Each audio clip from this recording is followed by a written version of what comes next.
So, I mean, the reason why I hand this out is because Rousseau's life is a little bit, well, it's very interesting, first of all, and I think most of you here have heard Dr. Fry's rendition of Rousseau. She doesn't like Rousseau. She thinks he's kind of detestable, but actually there's reasons why Rousseau turned out the way he did, and because he ended up being kind of negative and alienated. He felt alienated, and he alienated other people in his life. But he had a rough start in life. He was the son of a clockmaker, and I'm not clear on why he so did not want to be with his family. I'm not sure we know, but his father wanted him to apprentice as an engraver, and so he basically, back then, of course, if your father, said, here's what you're supposed to do, you did it, and so at 15, he set him up with this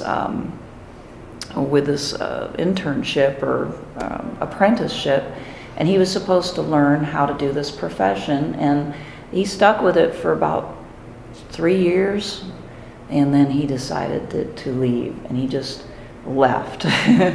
Actually, I think he left at 15. Yes, he left at 15, so he must have started around 12. And so he actually ran away from home. And from that point on, his family wasn't very supportive of him financially or in any other way. And he fled to France, to an area in France, and he sought the protection of the church. He came from Geneva, so he was a Protestant, okay? He was a Calvinist. But when he went to France, he went to a Catholic church because that's what there was, and met a priest there who hooked him up with Madame de Warren, who was a Protestant convert to Catholicism. And so, the idea was she would be able to take Rousseau in and hopefully convert him and make him a part of their world. And she did attempt to convert him, and he did convert to Catholicism. She also set him up with a pretty good education. She supported his education. That's how he got an education, both in her home but also in schools. And so he ended up having a pretty good education as a result of that. But also, as it says there, after he turned 20, apparently, according to everything we know, they also had a relationship with each other. So, yes, it was an unconventional start to life. I don't know how old Mademoiselle Warren was, but she was definitely older than Rousseau. Not that that matters that much, but I have a feeling that the age gap was rather large. So, anyway, it was an unconventional start. If you look at that, you can look at that from a variety of perspectives, but one way to look at it was that Rousseau really didn't have a whole lot of choices once he left his parents' home. And he fell into this, and this may have shaped the way that he viewed the world quite a bit. It was a rough start. He was dependent upon people. Maybe he became, somewhat even jaded at that point. In 1742, he moved to Paris, and he was interested in composing, actually, and Diderot, among other things, was also interested in musical composition, and they met for that reason, and he got sort of integrated into the philosophical circles there. So, this was Paris at the time of the Enlightenment, and he was sort of taken in by these people, and began to become acquainted with political thought and began to sort of move in that direction. In 1750, he entered a contest of who could write, the best discourse. And I think the subject was on arts and sciences, and you were supposed to praise the arts and sciences, okay? And most people did, because this was the Enlightenment, and the idea was arts and sciences are our route to humanity and to solving people's problems and so forth. And Rousseau, he wrote this contradictory work that condemned the arts and sciences, that said that really when human beings became this sophisticated and and relied on reason, maybe over-relied on reason, they lost touch with other parts of their nature and became corrupt, okay? And that many of humanity's problems could be seen as caused by their advancement in knowledge. So this made a huge splash. He won the prize because it was so unique and thought-provoking, and he became famous as a result of this discourse. So this elevated him in the philosophical circles. It elevated him in the circles of these aristocrats who like to support the philosophers. And so he was getting invited to all the right parties and, that kind of thing. This is a little bit out of order, but in 1741, he had met Therese Levasseur, who's a seamstress. And they had a relationship pretty much for the rest of his life. So from 1741 on, he lived with her. He didn't marry her until much later in life, when he felt like he had to in order to get back into France. Okay, so they lived together. One of the most scandalous things about Rousseau's life was that of course, they didn't have any reliable method of birth control, so every couple was going to have children. And Therese and Jean-Jacques Rousseau did not want to keep those children. It wasn't that he couldn't have tried to, see. It wasn't like they were absolutely destitute, because along the way he took positions tutoring and teaching, and he made some money. Plus he was supported sometimes by these aristocrats. They just didn't want the children. And so they sent them to an orphanage. Well, at that time, as Dr. Fry likes to say, maybe a little bit of an overstatement, I hope, but orphanages were kind of like sending them off to die. They were not good places to be, and their chances were not good. So this seemed like to say that Rousseau and Therese were pretty self-absorbed. Does anybody know if his children survived? See, I don't know. And I don't know if anybody knows. They just sort of got lost. I've never read anywhere anything about them. So I think once they got into the system, they just kind of got lost. But I wonder if he still has people from his bloodline still alive, and that's interesting. Oh, I'm sure he And the does. descendants wouldn't know They wouldn't know. because they would have been babies, right? Right, they were babies. And they wouldn't have been given his name. They would have been, well, if they were adopted by somebody, they would have been given their name. Otherwise, who knows? But yeah, I'm sure there are people out there with Rousseau's genetics in them, but they probably wouldn't know. Yeah. So this is a bad thing, obviously. This was an irresponsible thing. They also were terribly unconventional, so they didn't want to get married. Rousseau, some people say, well, Rousseau didn't want to marry her because it would have been marrying down. But frankly, I don't think Rousseau would have cared about that issue. I just don't think he wanted to get married. Marriage in itself, and you can, as you read his philosophy, you'll understand this more, would seem kind of too restrictive, And yet he did stay with this woman, and there's no evidence that he was out sleeping around everywhere. But the idea of the law sort of forcing people to stay together doesn't go really well with Rousseau's thought. Okay, so in 1754, he wanted to return to Geneva, so he converted to Calvinism. So he reconverted. I'm pretty sure that Rousseau wasn't conventionally either Catholic or Protestant. So why did he convert and then reconvert? I think it was just convenience. In other words, when he converted to Catholicism, that's what it took to stay in France and get an education. And when he converted back to Protestantism, that's what it took to return to Geneva, where he wanted to live, And since he didn't really care all that much. And we'll see in the social contract that he approves of a civil religion, a state-sponsored type of religion, for a lot of other reasons other than just faith. That it can be very useful, that it can, help people to become more unified. So in 1755, he wrote, and it was another contest. He didn't win the prize this time, but he wrote Discourse on the Origins of Inequality as a part of another contest, and that also became very popular, and that's the one that we're reading. And it goes along with the first discourse in that it too is anti-modernity, anti-civilization in a way, certainly anti-science. He questions very deeply really the goodness of civilization, and particularly European civilization, and whether it has really made progress.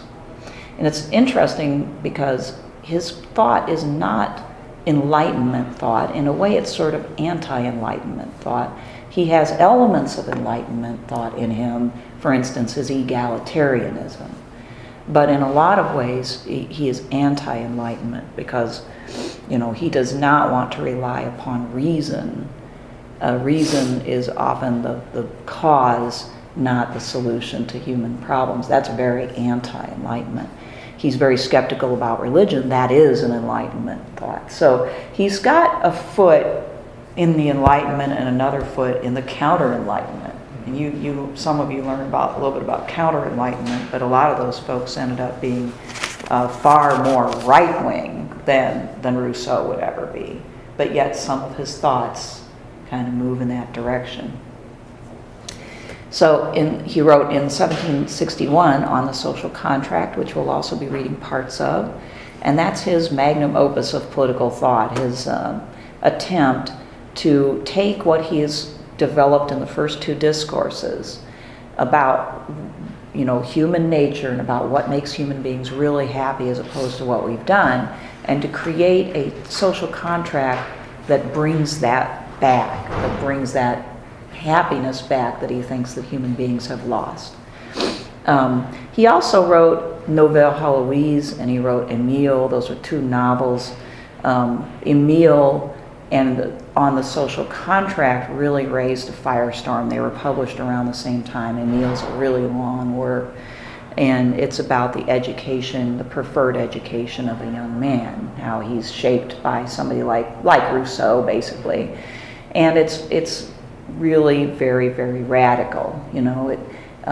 Again, religion is questioned, how you teach and what you teach about religion at what age, and just what a classical education. He rejects the idea of a classical education in favor of something far different that involves a lot about being independent and self-sustaining and kind of rugged. Okay. So anyway, because of that, his books were banned, and basically he was in danger of arrest. And so first he fled to another canton in Switzerland, and then when his house was actually stoned by the locals, he went to England. They threw rocks at his house. So you can kind of see, now do you see how his life was a series of ups and downs? And people didn't always do right by him. And now he's written these wonderful works, and he gets rocks thrown at him. So, there's some reason why he might feel a little bit misunderstood. In 1768, he married the woman that he'd been with, but as an attempt to get back into Paris. But that wouldn't have been why he was eventually taken back, because it was a Catholic Protestant wedding, and the Catholics in France wouldn't recognize those anyway. But he did make an effort there.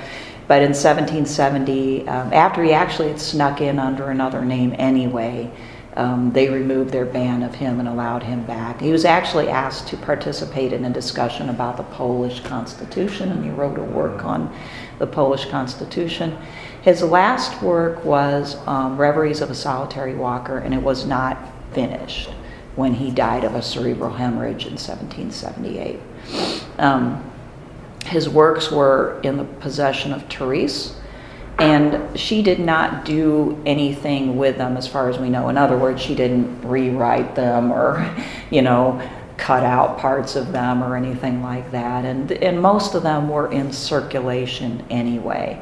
Reveries of a Solitary Walker came out, I don't remember when it was published, but several years after his death, this partial work. She was all for that. So there's no evidence, like with some other cases, like Nietzsche's sister, who took his works and kind of did magic on them and turned them into even more Nazi-friendly work.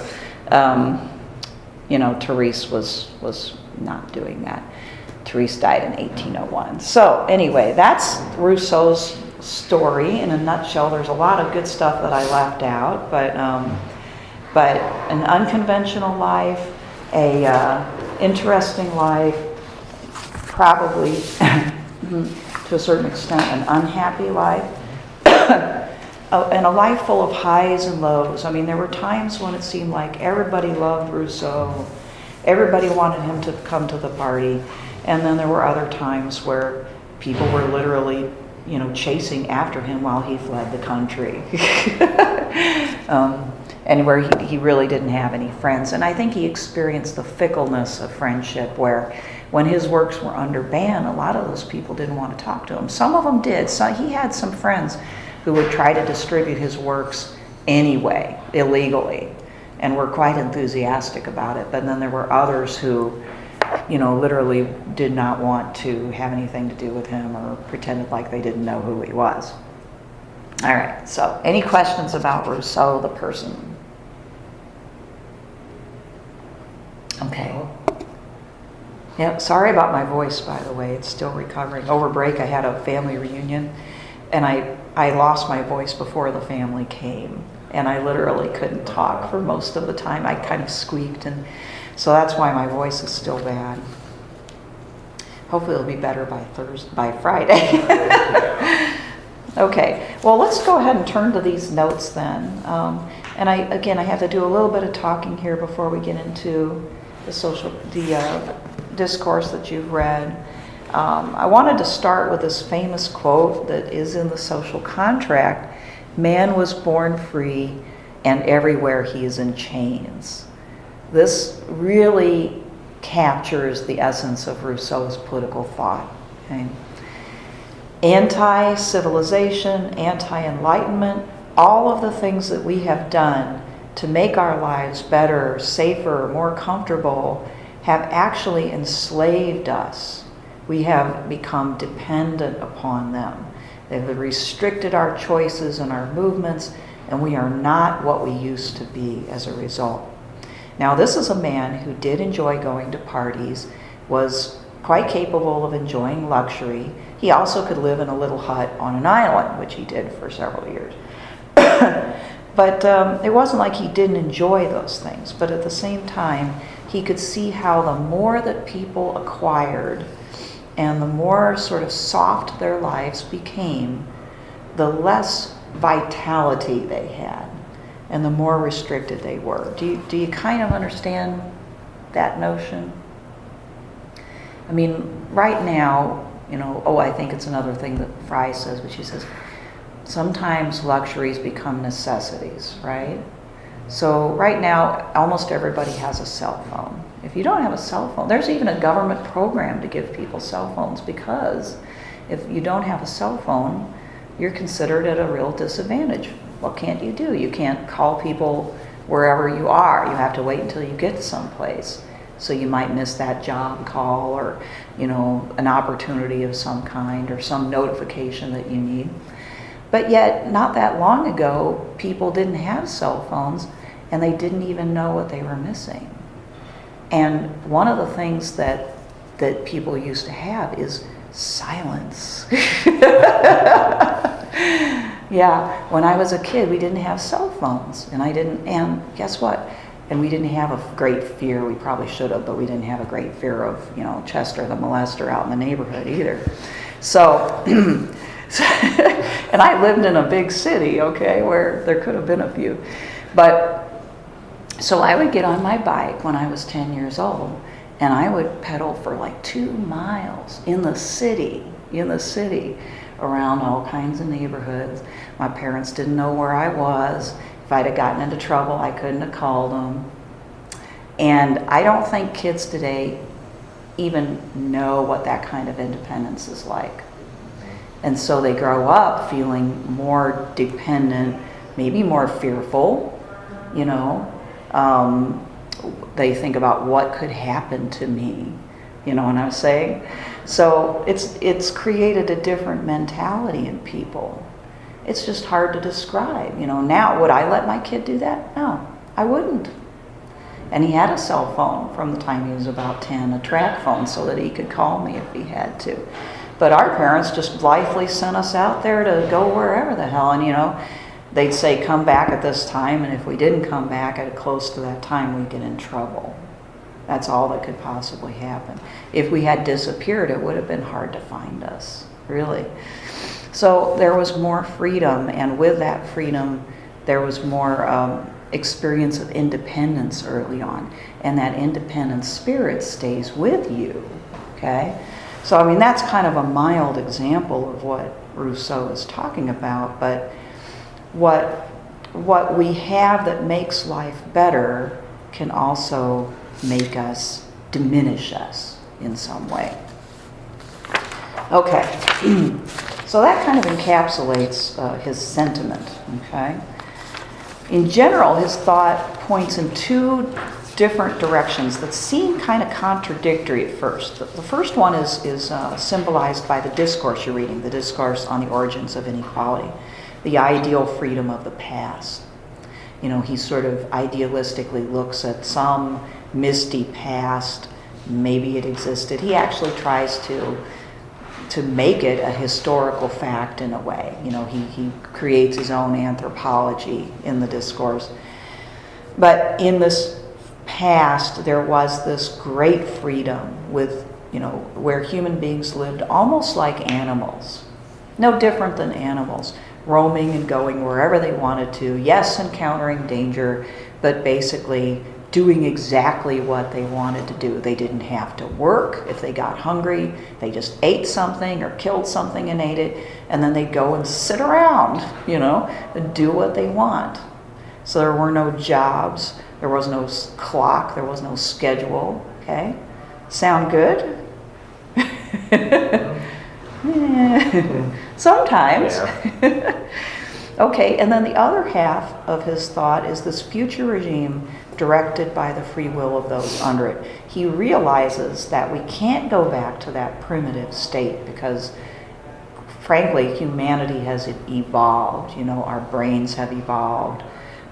We can't forget language. We can't forget all the things we know how to do.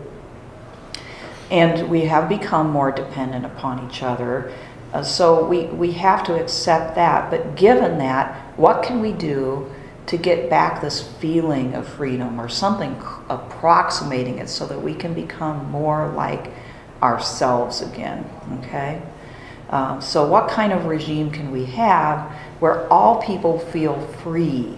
Not just the majority, but everybody will feel free because that regime truly represents what they want at any given time. And that's what On the Social Contract is about. And it's a thought experiment about what it would take to achieve this feeling of freedom within a government, okay? All right, so he criticizes modern governments and modern politics, and really it's a criticism of liberal thought, okay, for the following things. He says, first of all, the modern state is built on fear, the fear of death, and this need for self-preservation. But people in his state of nature had no trouble preserving themselves. They enjoyed life, and they enjoyed life in the moment, and didn't think about, you know, fear of death. So he disagrees with Hobbes, for instance. In the state of nature, Hobbes says it's always on people's minds. They're in a state of war, they fear death constantly, and they do whatever it takes. Rousseau says no, back in his misty past, people were like animals. Do animals fear death? Do they even really know what it is? He says they're timid, and to me, timid is a type of fear. Yeah, they're timid or fearful of others, of other animals or other things around them. Yeah, so that's maybe... You can kind of draw that back to Hobbes, because, that's what people are afraid of, is other people or animals. So I was having trouble distinguishing the stark difference. They may be timid, but they're not as fearful. Yeah, I guess the difference to me would probably be with Hobbes. People, I think, fear dying much more.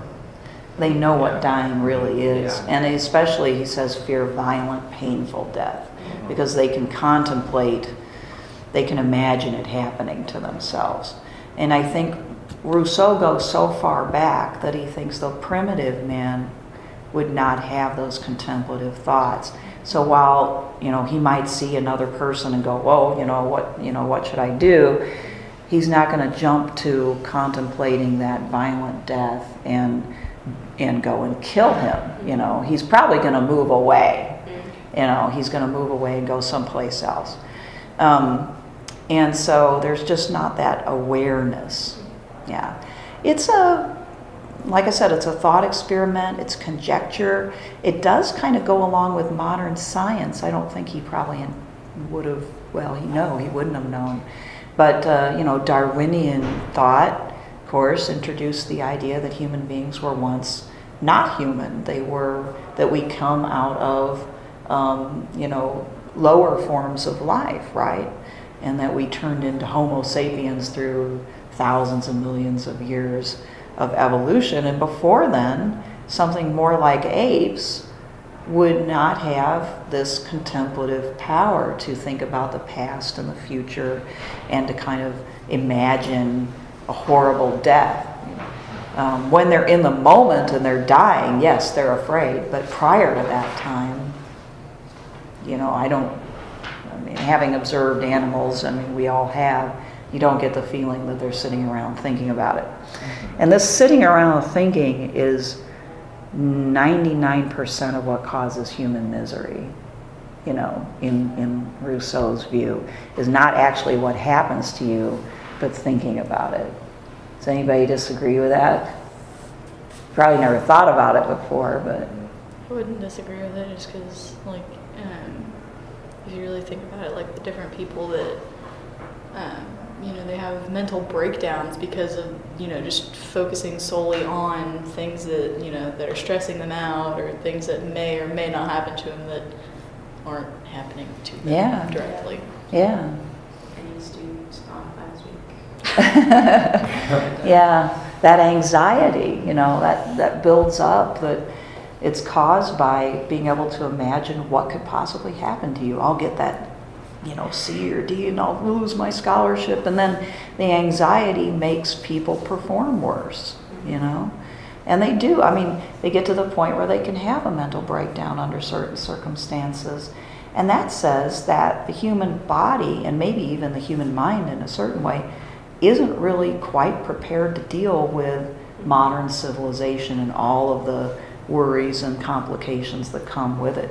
Anxiety is a physical response, right? It's the flight or fight response. And people get it, unlike animals who get it when they are, the tiger's coming at you, okay, heart starts, breath, and that gives the animal the ability to run really fast and try to get away. Human beings can get anxiety when they're giving a talk in front of other people, but you get the same physical response. So it's in Rousseau's mind, it seems unnatural that we've come to a point where life is not natural, and people shouldn't be spending all this time thinking and contemplating and worrying and imagining what might happen.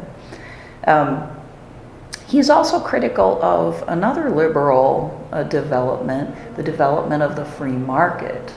How Locke said, well, to have civilization past a certain point, money had to be invented because you can't, accumulate everything that you could possibly work for. So you exchange money for it. You can pile up money and you can hire people and create more bigger estates and so forth.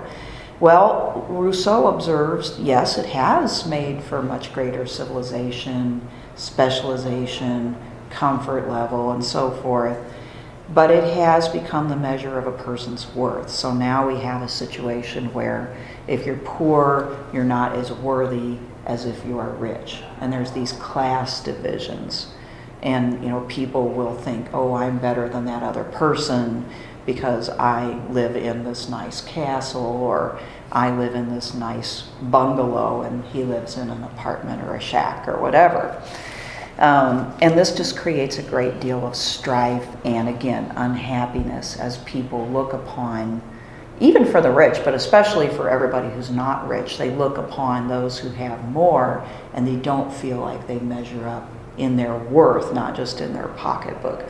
For the rich, they look at everybody else and they can't really connect with them. They can only really connect with the people in their class. They can't have relationships with other people. All right, so that leads to this trust being destroyed amongst people. You have envy, you have anxiety about what will happen, and there's this lack of trust and suspicion. So it's kind of a twist. Hobbes' suspicion happens in the state of nature. Rousseau's suspicion happens when civilization starts. You have a lot more reasons for suspicion. Not necessarily that people will attack you, but that they will insult you, that they will gossip about you, that they will try to undermine you, or will try to rip you off somehow. Okay? Say that one more time. The suspicion part, yeah. That in Hobbes's case, in the state of nature, you have suspicion.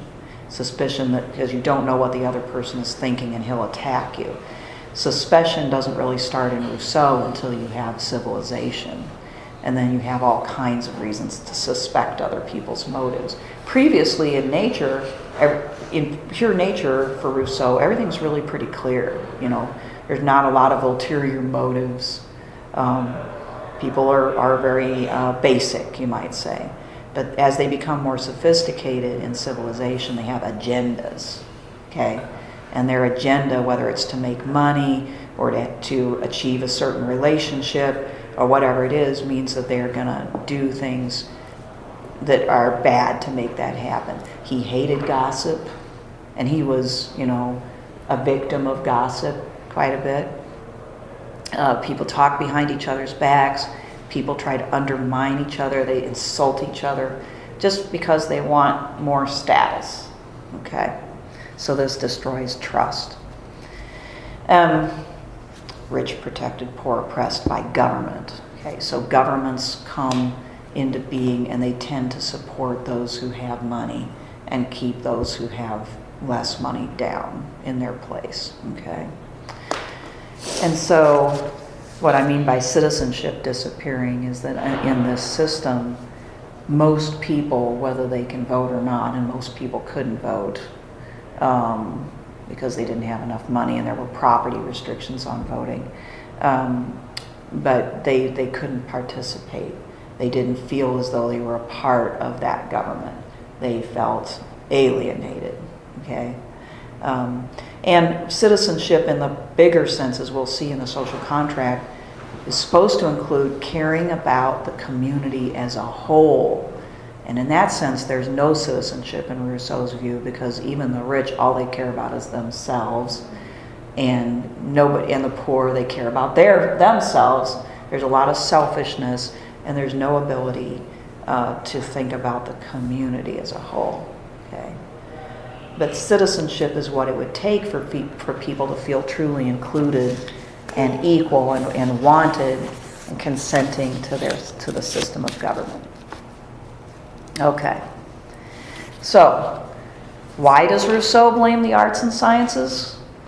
Because it has created this decadence and this luxury and this wealth, okay, which has created all of these problems, right?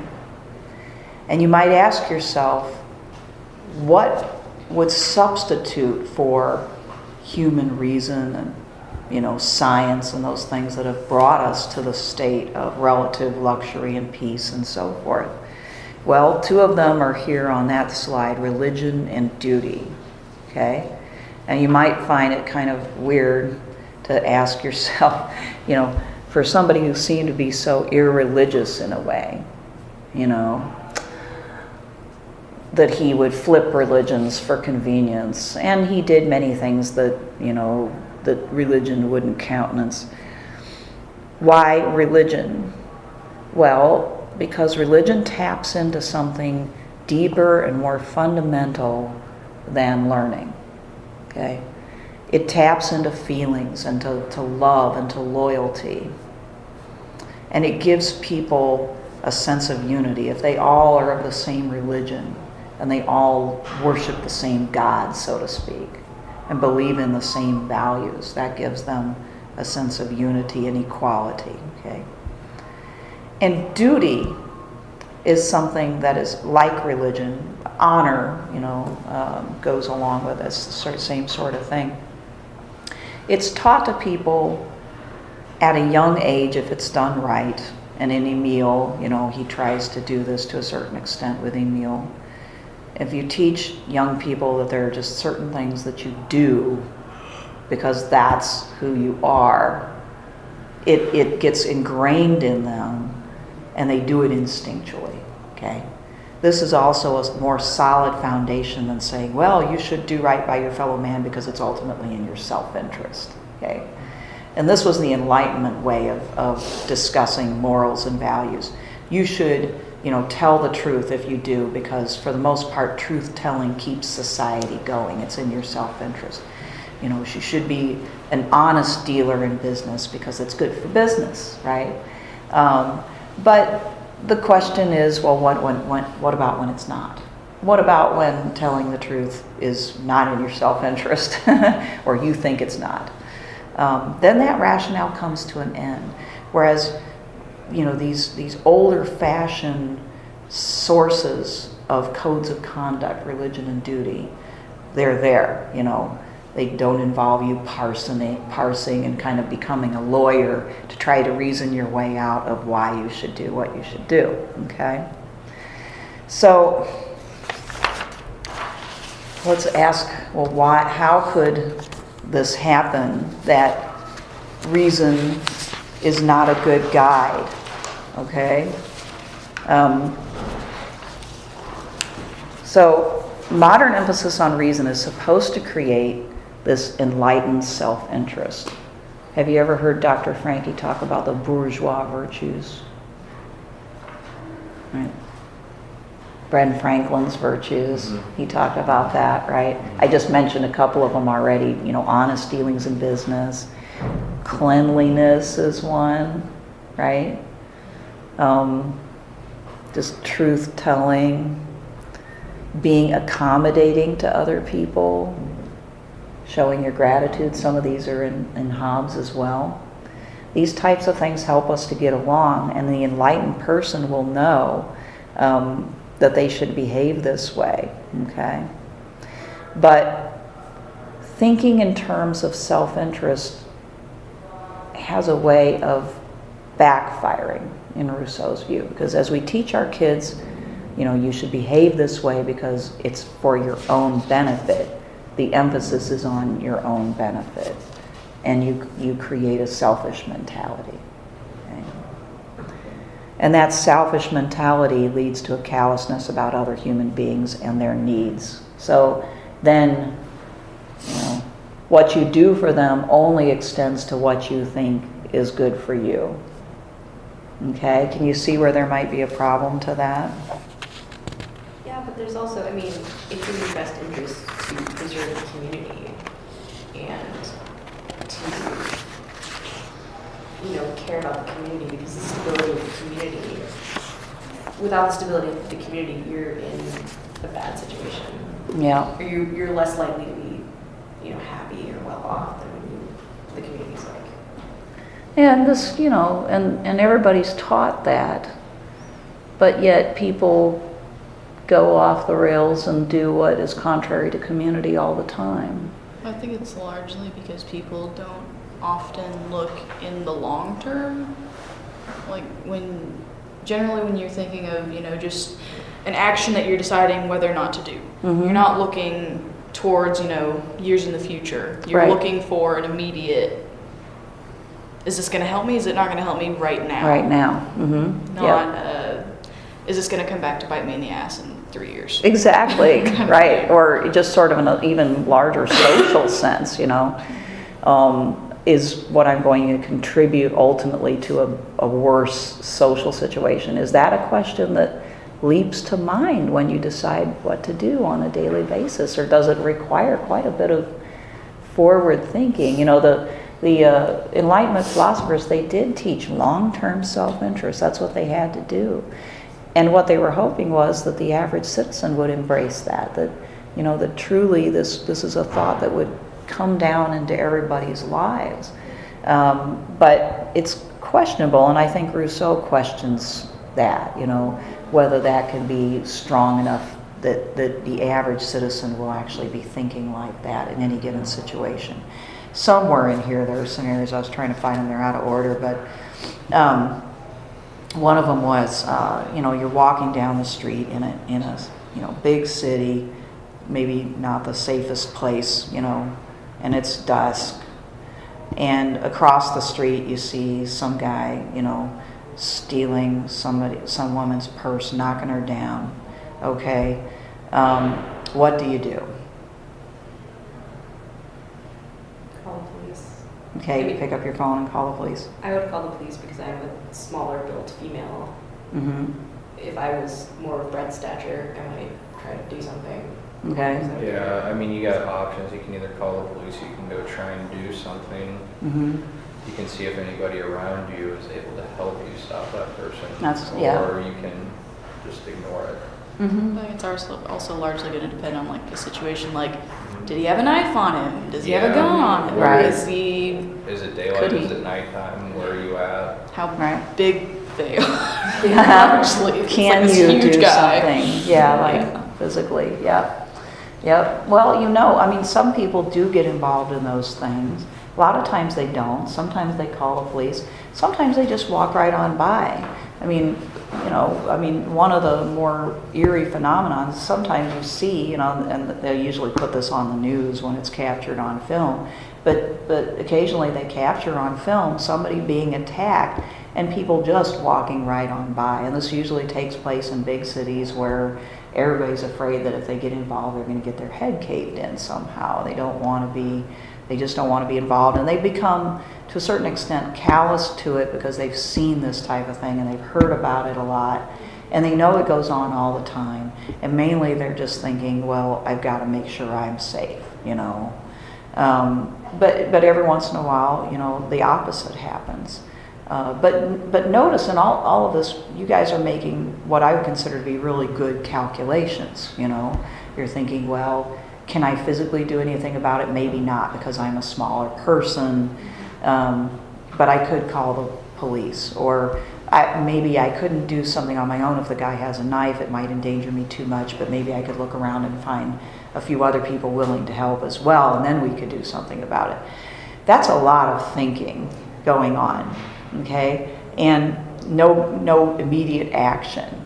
And I think Rousseau thinks the world would be a better place if there was that immediate sort of gut level instinctual reaction. That in fact, a lot of that wouldn't even happen. So he's saying that all this thinking that we just did should just be cut out. It wouldn't be as good as simply acting, just immediately acting. But we've lost that ability to immediately act. But it wouldn't be good if it was like me. Like if I ran over and there's this like big scary guy Right. being a close person, then there's just one more person who's going to get hurt. Now maybe that would bring someone else into the fray, which is just piling up injury. Bodies. I feel like largely people are going to instinctively want to help, but like all that kind of thinking for one person, it doesn't take that long to just, that guy's really big, I don't think I can do anything. Yeah, right. Kind of Yeah, thing. yeah. Like it's just not, that fear it doesn't yourself. take forever to like think about that kind of thing. It's like you assess the situation really fast, and then you not really instinctively know whether or not, what you decide. But like in a situation like that, I don't know, I feel like a lot of people because it's a very aggressive, violent situation, and so you're going to have your adrenaline going, you're Right. going to be, just, I need to do something now or I'm not going to have the chance to do anything at all, basically. So I mean, even if you do have thinking involved, I don't think it's necessarily a bad thing to at least have a little bit of thought put into your actions. I don't either, and I'm not disagreeing. I would agree. I wouldn't necessarily leap across there either. All I know is if they have a gun, I'm not. Yeah, right. Yeah. Call the police. Yeah. But yeah, right. So Rousseau said in nature, human beings had this sort of instinctual pity for the other, because if they saw another human being being hurt, they would automatically feel this pity and would try to help them. It was sort of an instinctual thing. And as civilization developed, we did get more, this self-interest became ingrained, higher reasoning powers. And so, I don't know if he'd be that critical of you, for instance, just being fearful and going, gee, I don't want to get hurt too, as he would be of the person who just goes, whatever, not my problem. But he's concerned that there are more and more of those type of people, and that this system breeds that type of person, where they just look at the other person like not quite a human being, certainly not their life, not as worthy as my life, and they kind of objectify the other person, okay? And that creates, of course, the situation where this person gets victimized, but more generally it creates an atmosphere of alienation and mistrust where we can't really connect and identify with each other. Okay, so that's what he's really all about. And I guess we're out of time, but I'll have to tell you a story from my past next time when I come back. Remind me, because I did do that once. Oh boy. I did. Oh, really? Yeah.